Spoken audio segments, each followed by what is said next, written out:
क्या आपके साथ भी पिछले कुछ महीनों से या सालों से कुछ ऐसा हो रहा है कि आप खाना तो कम खा रहे हो, मीठा तो बिल्कुल ही छोड़ दिया है और रोज सुबह वॉक भी करते हो, मूवमेंट भी कर रहे हो, लेकिन वेट स्केल की जो सुई है वो वहीं की वहीं अटकी हुई है।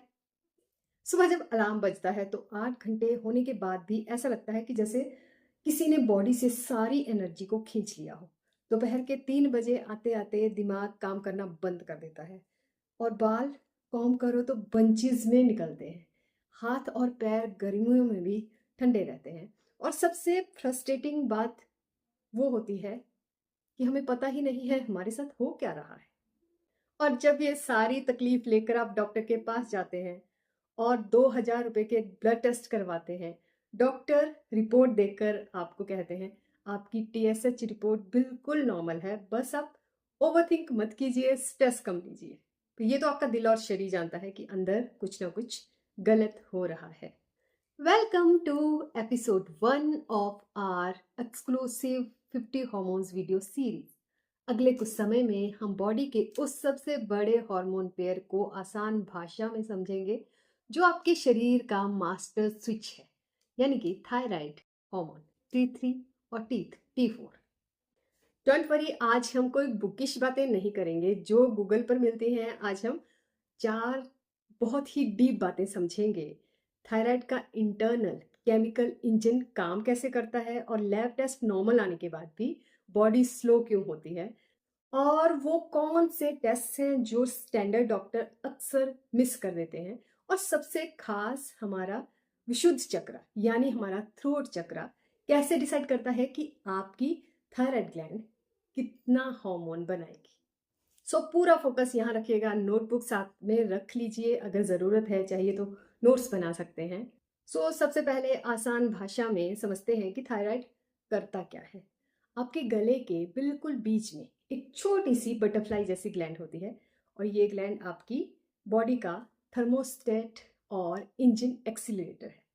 ये डिसाइड करता है कि आपका दिल कितनी तेजी से धड़कता है, खाना कितनी स्पीड में पचेगा और सेल्स कितनी जल्दी एनर्जी बनाएंगे। तो चलिए इस सिस्टम को बहुत ही इजी वे में समझते हैं। इस सिस्टम को चलाता है एक 3 स्टेप कनेक्शन। फर्स्ट है ब्रेन का सिग्नल।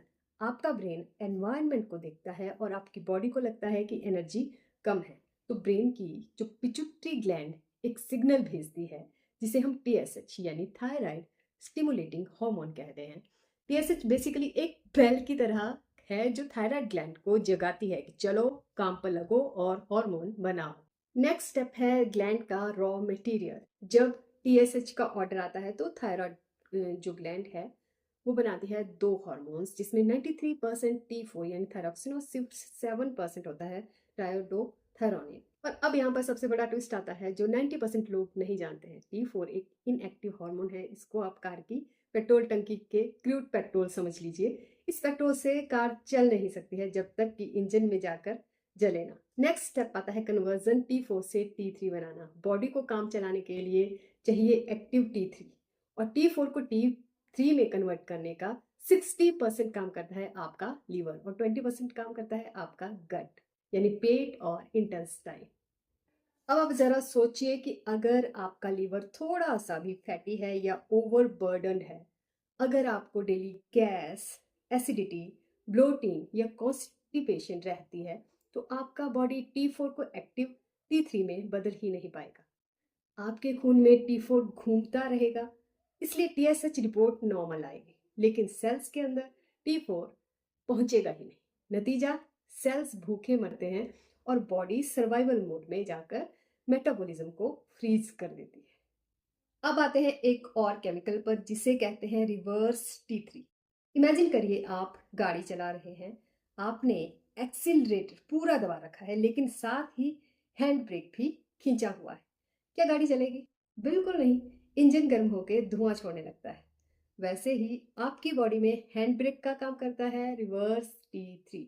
जब आप महीनों तक स्ट्रिक्ट कैलोरी डेफिसिट डाइट करते हो और बॉडी को स्टार्व करते हो, रात को 12-1 बजे तक जाकर रील्स स्क्रॉल करते जा रहे हो या फिर डेली ऑफिस और फैमिली का कंटिन्यूअस मेंटल स्ट्रेस लेते रहते हो, तो बॉडी रिलीज करती है कॉर्टिसोल जो कि स्ट्रेस हार्मोन होता है कॉर्टिसोल बॉडी को सिग्नल देता है कि बाहर बहुत कचरा है, सारा खाना बचा कर रखो। बॉडी स्मार्ट है, वो T4 को T3 बनाने के लिए रिवर्स T3 में बदल देती है। रिवर्स T3 जाकर आपके सेल्स के दरवाजों को लॉक कर देता है। अब ना कोई कैलोरी बर्न होगी, ना फैट पिघलेगा, सारा का सारा खाना सीधे आपकी बैली और हिप्स में जाकर जमा हो जाता है। अब बात करते हैं एक मेल और फीमेल की बॉडी में ये कैसे अलग अलग दिखता है। तो पहले बात करते हैं फीमेल की। थायराइड इस्ट्रोजन और प्रोजेस्टेरॉन के बैलेंस को रेगुलेट करता है। जब हमारा T3 ड्रॉप हो जाता है, प्रोजेस्टेरॉन बिगड़ जाता है। Result heavy bleeding, severe cramps और इरेगुलर साइकिल होता है। Stubborn lower body weight, हिप्स, thighs और लोअर अब्डोमेन पर ऐसा फैट जमा होता है जो कार्डियो करने पर भी नहीं जाता है। और इसके अलावा आपको नोटिस करना है कि आपके आईब्रोज के किनारे के बाल, आउटर थर्ड एज धीरे धीरे कम हो रहे हैं, तो ये हाइपोथायराइड का सिग्नल हो सकता है। इसके अलावा ओवरीज को एग रिलीज करने और यूट्रस को बेबी होल्ड करने के लिए हाई T3 एनर्जी चाहिए होती है। अगर थायराइड लो है तो प्रेगनेंसी कंसीव होने में डिफिकल्टी आती है। चेहरे पर मॉर्निंग पफिनेस आपको दिखाई देगी सुबह उठते ही आंखों के नीचे, और जॉ लाइन पर अजीब सी सूजन महसूस होती है।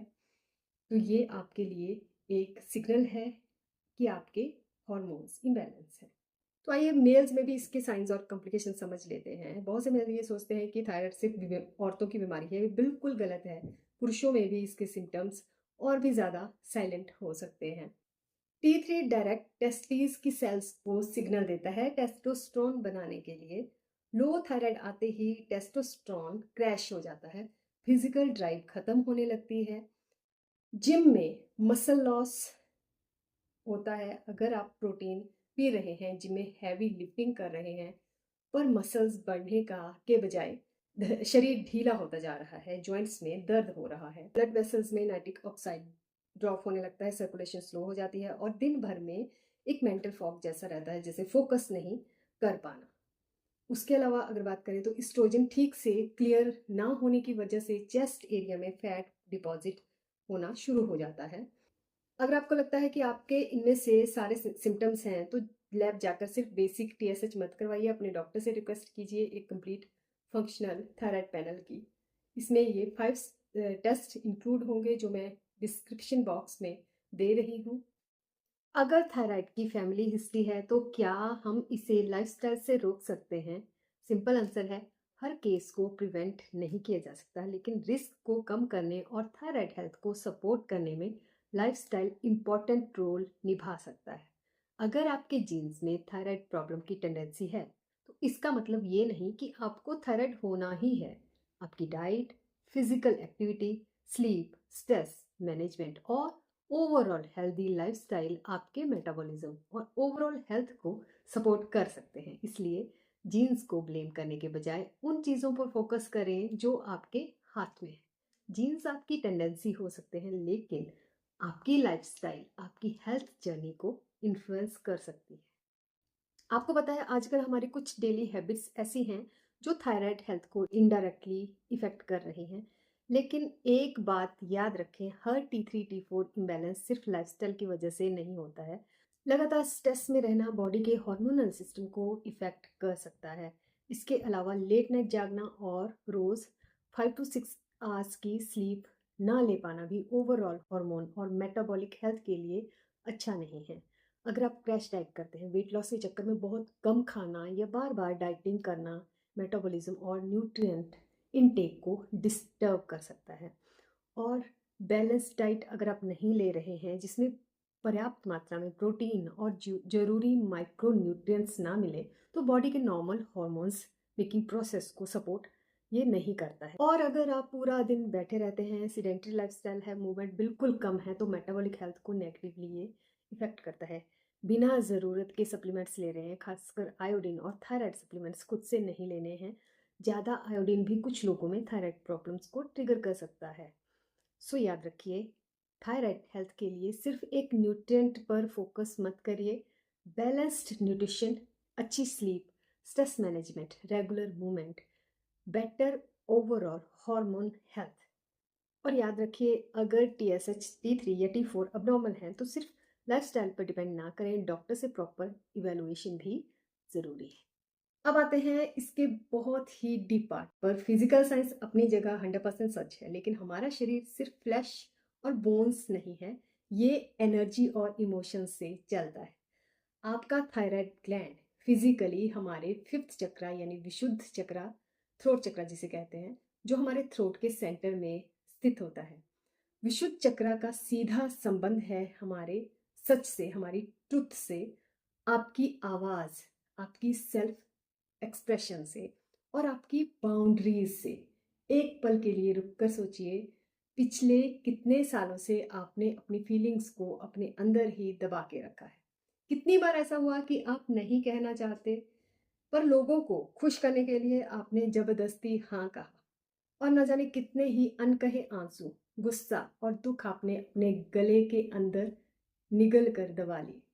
जब हम लगातार अपनी आवाज़ को दबाते हैं, कन्फ्रंटेशन से डरते हैं और अपनी ज़रूरतों को सबसे आखिर में रखते हैं, तो थ्रोट चक्रा की प्राण एनर्जी कंस्ट्रिक्ट हो जाती है। एनर्जेटिक लेवल पर जो ब्लॉक क्रिएट होता है, वही फिजिकल बॉडी में सालों बाद थायराइड इन्फ्लेमेशन, स्लगिश मेटाबॉलिज्म और नोड्यूल्स के रूप में बाहर निकलता है। और जब तक आप इमोशंस को रिलीज नहीं करेंगे, तब तक सिर्फ दवाई की गोली खाने से आपकी बॉडी रूट लेवल पर हील नहीं हो सकती है। तो अब हमें फिजिकल और एनर्जेटिक दोनों लेवल्स पर काम करना है।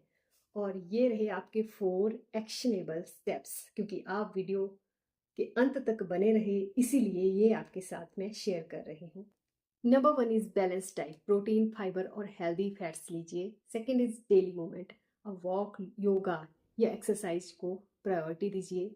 Number 3 is quality sleep, 7 to 8 hours की क्वालिटी स्लीप बहुत ज़रूरी है। इसके अलावा आपको अपने स्ट्रेस को मैनेज करना है, जिसको आप मेडिटेशन के थ्रू या डीप ब्रीदिंग के थ्रू मैनेज कर सकते हैं। अगर हम यौगिक प्रैक्टिस की बात करें तो आपको मत्स्यासन यानी फिश पोज और सर्वांगासन यानी शोल्डर स्टैंड, ये दोनों आसन करने हैं, जो आपके गले के रीजन में ब्लड सर्कुलेशन को 10x बढ़ा देते हैं। उज्जयी प्राणायाम, गले से हल्की फ्रिक्शन की आवाज़ के साथ सांस लेना, जो वेगस नर्व को काम करता है। और थ्रोट चक्र को बैलेंस करने के लिए रोज़ हम का उच्चारण आप कर सकते हैं। इस साउंड वाइब्रेशन से गले के टिश्यूज रिलैक्स होते हैं। और क्या किया जा सकता है, डेली आप एक डायरी बनाइए, जर्नलिंग कीजिए, और किसी से अगर आप जो बातें नहीं कह पा रहे हैं, उसे अपनी डायरी में आप नोट कर सकते हैं। दोस्तों, आपका शरीर आपसे कोई दुश्मनी नहीं कर रहा, वो बस सालों से आपको कहना चाह रहा है, कहने की कोशिश कर रहा है कि रुको, मुझे सुनो और अपनी आवाज़ को दबाना बंद करो। मुझे कमेंट सेक्शन में ज़रूर बताइएगा कि इनमें से कौन से सिम्टम्स हैं जो आप अपनी डेली लाइफ में फेस कर रहे हैं, और क्या आपने कभी अपनी आवाज़ को दबता हुआ महसूस किया है। मैं हर कमेंट का रिप्लाई करूँगी। हमारे 50 हॉर्मोन्स मास्टर क्लास सीरीज़ के अगले एपिसोड में हम बात करेंगे उस हार्मोन की जो डिसाइड करता है कि आपका खाना एनर्जी बनेगा या बॉडी का सबसे stubborn belly fat, that is insulin. तो सीरीज का अगला एपिसोड बिल्कुल मिस मत कीजिएगा, इसलिए चैनल को सब्सक्राइब करिए, बेल आइकन ज़रूर दबाइए। अपने शरीर की सुनिए, अलाइन रहिए और स्वस्थ रहिए। मिलते हैं एपिसोड 2 में।